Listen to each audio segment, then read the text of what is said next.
When I stepped out into the bright sunlight from the darkness of the movie house, I had only two things on my mind: Paul Newman and a ride home. I was wishing I looked like Paul Newman. He looks tough, and I don't, but I guess my own looks aren't so bad. I have light brown, almost red hair and greenish gray eyes. I wish they were more gray because I hate most guys that have green eyes. But I have to be content with what I have. My hair is longer than a lot of boys wear theirs. Squared off in the back, long at the front and sides, but I am a greaser, and most of my neighborhood rarely bothers to get a haircut. Besides, I look better with long hair. I have a long walk home, no company, but I usually loan it anyway for no reason except that I like to watch movies undisturbed so I can get into them and live them with the actors. When I see a movie with someone, it's kind of uncomfortable, like having someone read your book over your shoulder. I'm different that way. I mean, my second oldest brother, Soda, who is 16 going on 17, never cracks a book at all. My oldest brother, Daryl, we call Derry, works too long and it's hard to be interested in a story or drawing a picture. I'm not like them. No one again digs movies or books the way I do. For a while there, I thought I was the only person in the world that did, so I loaned it. Soda tries to understand at least, which is more than Derry does, but then Soda is different from anyone. He understands everything. Almost like if he's never hollering at me the way Derry is, or treat me as if I was 6 instead of 14. I love Soda more than I loved anyone, even Mom and Dad. He's always happy-go-lucky and grinning, while Derry's hard and firm and rarely grins at all. But then Derry's gone through a lot in his 20 years, grown up too fast. Soda Pop will never grow up at all. I don't know which way the best. I'll find out one of these days. Anyway, I went walking home thinking about the movie, and all of a sudden I wish I had some company. Greasers can't walk around too much or they'll get jumped or someone will come by and shoot greaser at them, which doesn't make you feel too hot. If you know what I mean. We get jumped by the Sox. I'm not sure you know how to spell it. It's the abbreviation for socials. The Jet Set spell it. The West Side Rich Kids. It's like the term greaser, which is used to class all of us boys on the east side. We're poorer than the Sox. I reckon we're wilder too, not like the Sox who jump greasers and wreck houses and throw beer blasts for kicks and get editorials in paper for being a public disgrace. One day, in an asset to society next, greasers are almost like hoods. We steal things, drive old souped-up cars, and hold up most gas stations, and have a gang fight once in a while.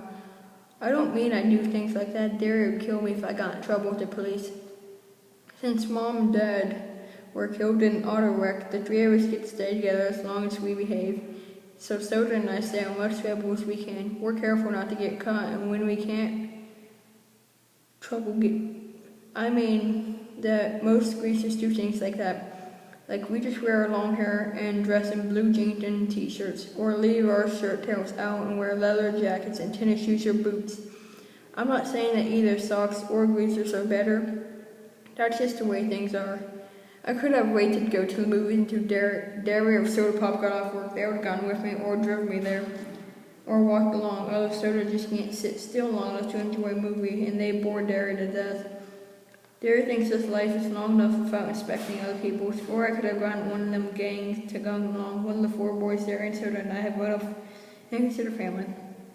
We're almost as close as brothers. When you get grown up in tight-knit neighborhoods like ours, you get to know each other real well.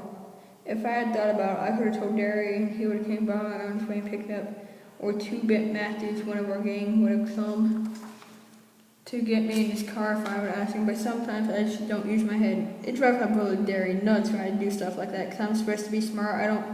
I make good grades, have an IQ, but I don't use my head. Besides, I like walking. I about decided that I don't like it so much though when I spotted the red Corvair trailing me. It's almost 2 blocks from home. Then so I started walking a little bit faster. I had never been jumped, and I seen Johnny after 4 Sox got hold. It wasn't pretty. Johnny was scared of his own shadow after that, and Johnny was 16 then. I knew it wasn't any use the walking fast. I mean, even for the Corvair pair pulls up beside me and 5 Sox get out, I got pretty scared. I'm kind of small for 14. I have a good build, and this guy's bigger than me. I automatically hitched my thumbs in my jeans and starts wondering how to get away. I made a break of it. Remember how Johnny was cut up and how his face was all cut up and bruised, and I remember how he had cried when we found him half conscious in the corner. Johnny had it awful rough at home though. It took a lot to make him cry. I was sweating something fierce, although I was cold. I could feel my palms get clammy and the precipitation running down my back. I get like that when I'm real scared. I glance around for a pop bottle or a stick or someone. Steve Randall, Soda's best buddy, had once held off 4 guys with a busted pop bottle. But there was nothing, so I stood there like a bump on a log while they surrounded me. I don't use my head. They walked around slowly, silently, smiling. "Hey, Grease," one said over an over-friendly voice. "We're going to do you a little favor, Greaser. We're going to cut off all that long, greasy hair." He had a Madras shirt on. I could still see it. Blue Madras. One of them laughed and then cussed me out in a low voice. I couldn't think of anything to say. There's not a whole lot you can say while waiting to get mugged, so I kept my mouth shut. "Need a haircut, Greaser?" The medium-sized blonde pulled out a knife out of the back pocket and flipped the blade open. I finally thought of something to say. "No." I was backing up away from that knife. Of course, I backed right into one of them. They had me down in a second. They had my arms and legs pinned, and one of them was sitting on my chest with his knees on my elbows. If you don't think that hurts, you're crazy. I could smell English leather, shaving lotion, and stale tobacco. I was wondering foolishly if I would suffocate before they did anything. I was scared, but I wish I would go. I fought to get loose and almost did for a second. Then they tightened up on me, and the one in my chest slugged me a couple of times, so I lay still, swearing at them between gasps. A blade was held against my throat. "How'd you like that haircut to begin just below the chin?" It occurred to me that they could kill me. I went wild. I started screaming for Soda, Derek, and when someone put his hands over my mouth, and I bit as hard as I could, tasting the blood running down my teeth. I heard a muttered curse and got slugged again, and they were stuffing a handkerchief in my mouth. One of them kept saying, "Shut up, for Pete's sake, shut him up." There were shouts and pounding of feet, and the socks jumped up and they're gasping. I wonder what in the world was happening. People were jumping over me and running by me. I was too dazed to figure it out, and someone had me through the armpits and were pulling me to my feet. It was Derek. "Are you alright, pretty boy?"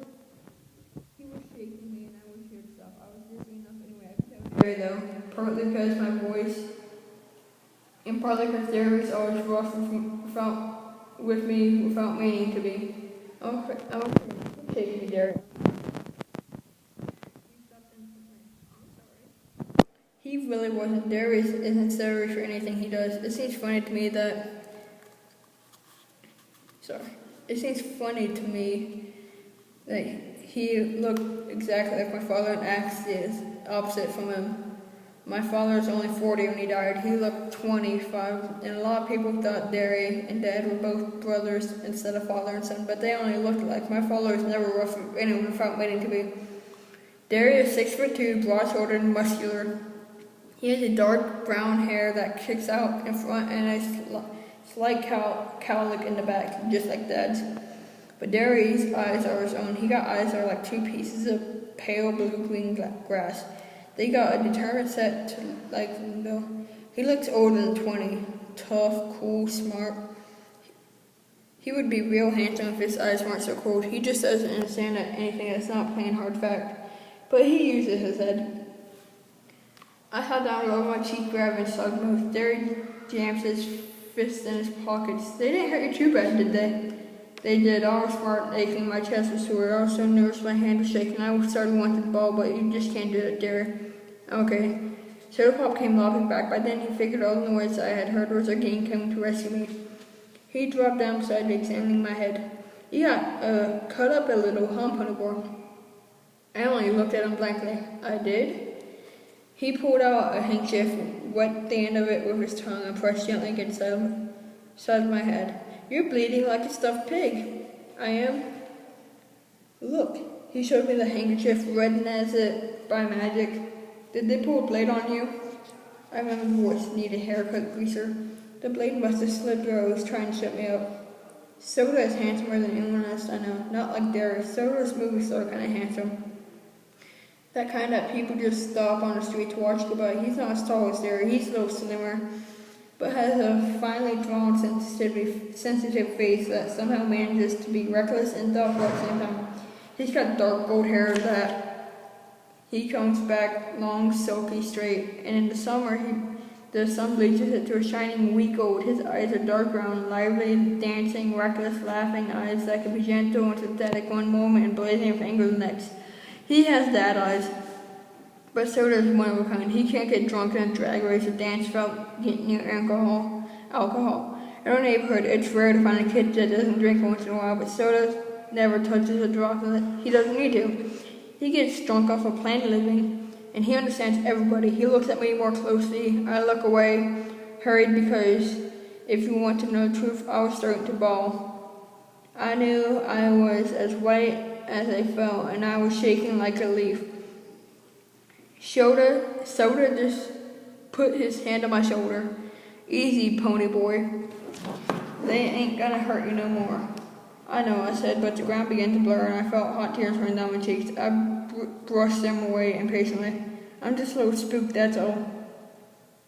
I drew a... You don't cry in front of Derry, not unless you're hurt like Johnny had been that day we found him in the bank lot. Compared to Johnny, I wasn't hurt at all. Soda rubbed my hair. You're okay, pony. I had to grin. Soda can make you grin no matter what. I guess because he's always grinning so much himself. You're crazy, Soda. Out of your mind. Derry looks as if he'd like to knock our heads together. You're both nuts. Soda merely cocked one eyebrow, a trick he'd picked up from Two-Bit. It seems to run in this family. Derry stared at him for a second, then a cracked grin.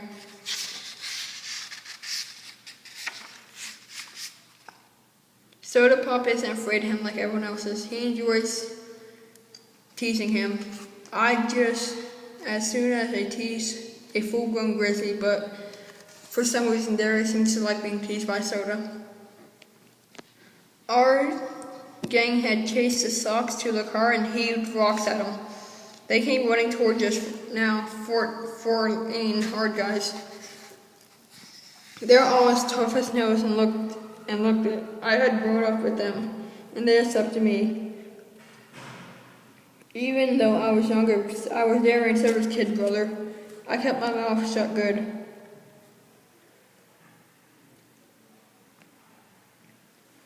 Steve Randall was 17, tall and lean with thick, greasy hair. He kept combing complicated swirls. He was cocky, smart, and Soda's best buddy since grade school. Steve's specialty was cars. He could lift a hubcap quicker and more quietly than anyone in the neighborhood, but he also knew cars upside down and backward. He could drive anything on wheels. He and Soda had worked at the game's last gas station. Steve part-time, Soda full-time, and when their station got more customers than anyone in town, whether that was because Steve was so good at cars or Soda attracted girls like honey draws flies. I couldn't tell her. I liked Steve only because he was Soda's best friend. He didn't like me though. I was a tag along and a kid. Soda always took me with them when they went places. If they weren't taking a girl, and that bugged Steve. It wasn't my fault, Soda always asked me. I didn't ask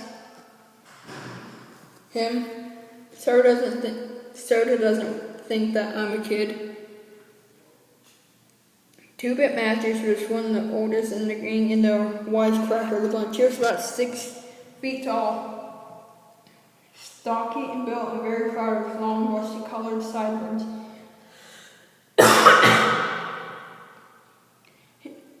He had gray eyes and white when he couldn't stop making funny remarks to save his life. You couldn't shut that guy up. He always got his 2 bits worth, and hence his name. Even his teachers forgot his real name was Keith.